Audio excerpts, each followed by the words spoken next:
নমস্কার, Bengali lab চ্যানেলে তোমাদের সকলকে স্বাগত। কেমন আছো তোমরা সবাই? আশা করি সকলে ভীষণ ভালো আছো। আজ তোমাদের শোনাবো সত্যজিৎ রায়ের নিধিরামের ইচ্ছাপূরণ গল্পটি। ভালো লাগলে অবশ্যই লাইক করো, চ্যানেলটি সাবস্ক্রাইব করে পাশে থাকা বেল আইকনটি প্রেস করতে ভুলো না। আরও কি শুনতে চাও কমেন্ট বক্সে আমায় অবশ্যই জানিও। তোমাদের প্রত্যেকের কমেন্ট আমার কাছে ভীষণ মূল্যবান। তো চলো শুরু করা যাক। সত্যজিৎ রায়ের লেখা নিধিরামের ইচ্ছাপূরণ। কোনো মানুষই তার নিজের অবস্থা সম্পর্কে 16 আনা সন্তুষ্ট বোধ করে না। কোনো না কোনো ব্যাপারে একটা খুঁতখুঁতেমির ভাব প্রায় সবার মধ্যেই থাকে। রাম ভাবে তার শরীরে আরও মাংস হলো না কেন, হাড়গুলো বড্ড বেশি বেরিয়ে থাকে। শ্যাম ভাবে আমার কেন গলায় সুর নেই, পাশের বাড়ির ছোকরা তো দিব্যি হারমোনিয়াম বাজিয়ে গলা সাধে। যদু ভাবে আহা, যদি খেলোয়াড় হতে পারতাম। গাভাস্কর বেটা কত রেকর্ড করে কি নামটাই করে নিল। মধু বলে যদি বোম্বাইয়ের ফিল্মের হিরো হতে পারতাম। যশ আর অর্থ দুইয়েরই কোনো অভাব হতো না। তেমনি নিধিরাম মিত্রের মনেও অনেক অপূর্ণ বাসনা আছে। শুধু অপূর্ণ বাসনাই নয়, ঈশ্বর তাকে যেভাবে সৃষ্টি করেছেন তাতেও তার আপত্তি। এই যেমন বেশিরভাগ লোকই ফল খেতে ভালোবাসে। আম, জাম, লিচু, আঙুর, আপেল এসব ফলের কত সুনাম। লোকে কত ভালোবেসে এসব ফল খায় আর তা থেকে পুষ্টি লাভ করে। নিধিরামের কিন্তু কোনো ফলেই রুচি নেই। বিধাতা তাকে এমন বেয়ারাভাবে সৃষ্টি করলেন কেন? তারপর নিধিরাম নিজের চেহারা সম্পর্কেও সন্তুষ্ট নয়। দেখতে সে খারাপ নয়, কিন্তু মাথায় খাটো। 1973-এ সে একবার নিজের হাইট মেপেছিল, 5 ফুট 6.5 ইঞ্চি। তার অফিসের লোকনাথ গুঁই 6 ফুট লম্বা। নিধিরাম তার দিকে চেয়ে চেয়ে দেখে আর তার মন ঈর্ষায় ভরে যায়। যদি আর একটু লম্বা হওয়া যেত। তার ক্ষমতা অনুযায়ী যতদূর সম্ভব ততদূর নিধিরাম করেছে। মুখার্জি বিল্ডার্স অ্যান্ড কন্ট্রাক্টার্সের কোম্পানিতে আর 14 বছর চাকরি তার। তার কর্তা তার উপর খুবই খুশি আছেন। মাইনেও সে যা পায় তাতে স্ত্রী আর 2 ছেলে মেয়ে নিয়ে দিব্যি চলে যায়। কিন্তু আসল কথাটা হচ্ছে কি, চাকরি ব্যাপারটাই নিধিরামের পছন্দ নয়। কত লোক আছে যারা স্রেফ লিখে পয়সা করে, গল্প, কবিতা, উপন্যাস, নাটক। তাতে তাদের খাটতে হয় ঠিকই, কিন্তু চাকুরিদের মতো 10টা-5টা ডেস্কের ওপর ঘাড় গুজে বসে থাকতে হয় না। আর শিল্পী সাহিত্যিক গাইয়ে বাজিয়ে হলে বাজারে যে কত নাম হয়, অফিসে চাকরি করে তা তো হয় না। পাবলিকে খুশি করে যে আনন্দ পাওয়া যায়, সে আনন্দ নিধিরাম কোনোদিন পাবে না। এটা তার একটা বড় আফসোসের কারণ। তার এক বন্ধু আছে, মনুতোষ বাগচি। সে থাকে পাইকপাড়ায়। অভিনয়ে সে রীতিমতো দক্ষ। সে পেশাদারি থিয়েটারে যোগ দিয়ে খুব নাম করেছে। হিরোর পার্টি করে বেশিরভাগই।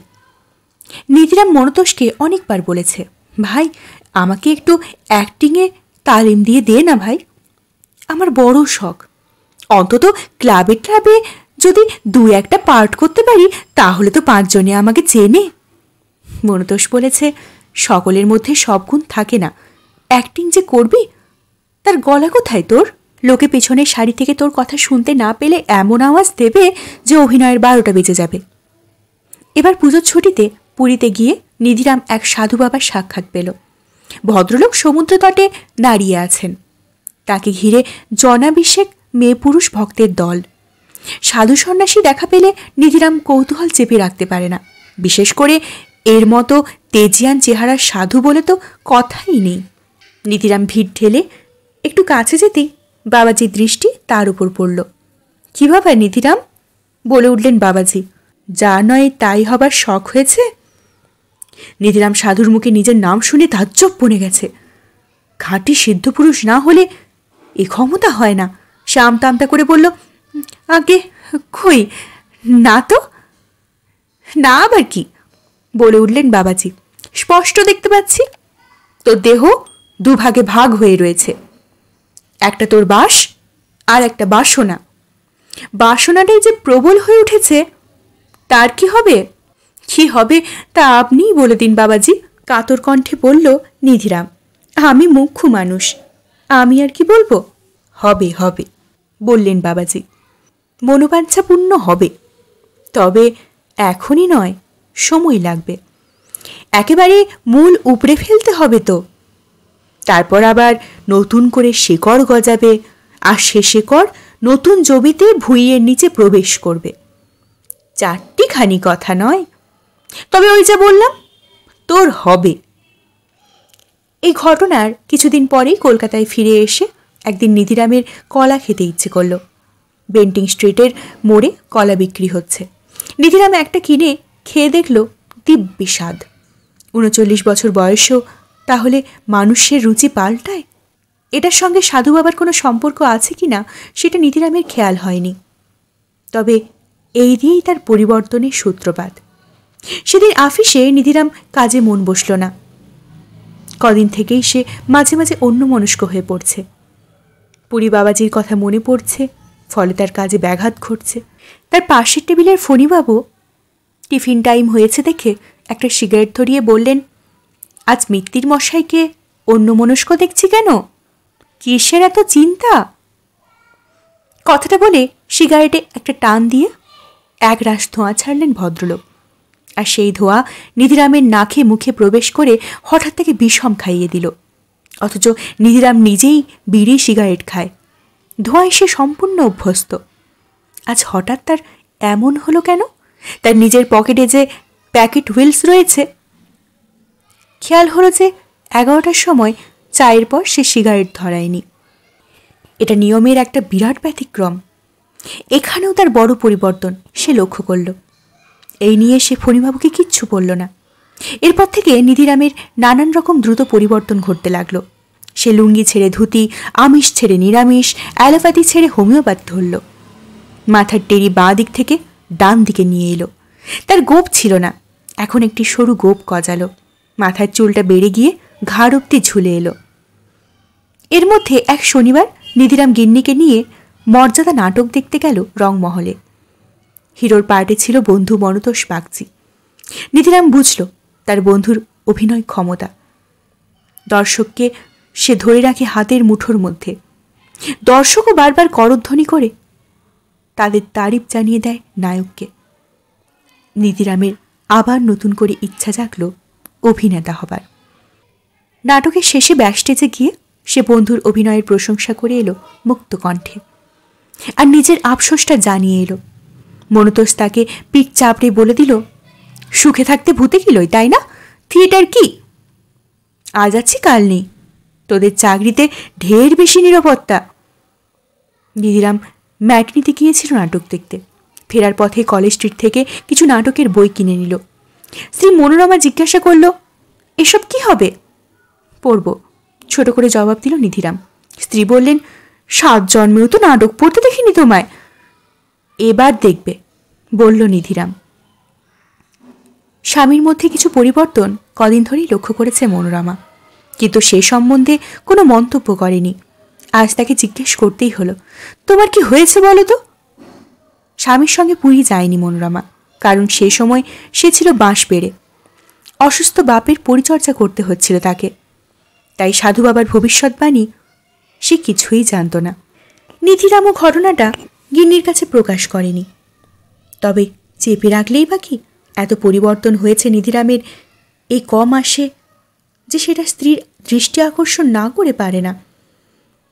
এখানে এটা বলাও দরকার যে স্বামীর রূপান্তরে মনোরমা খুশিই আছে, কারণ পরিবর্তনগুলো সব ভালোই দিকে। বড়দিনের ছুটিতে নিধিরাম নাটকের বইগুলো পড়ল। একটাতে হিরোর পার্টে বেশ খানিকটা মুখস্থ করে সে স্ত্রীকে অভিনয় করে দেখালো। মনোরমার চোখ কপালে উঠে গেল। স্বামীর মধ্যে যে এমন একটা ক্ষমতা লুকিয়েছিল সেটা সে কল্পনাই করতে পারেনি। 39 বছর বয়সে মানুষ দৈর্ঘ্যে বাড়ে না, বছর 25 থেকেই বাড়া বন্ধ হয়ে যায়। কিন্তু শার্ট পাঞ্জাবির হাতাগুলো খাটো মনে হচ্ছে দেখে নিধিরাম নতুন করে হাইট মেপে দেখল, এবার হলো 5 ফুট 9 ইঞ্চি। এই তাজ্জব ঘটনাটাও নিধিরাম কারোর কাছে প্রকাশ করল না, তবে গিন্নিকে বলতেই হলো। আর নতুন মাপের কিছু জামা তৈরি করার খরচও হয়ে গেল কিছু।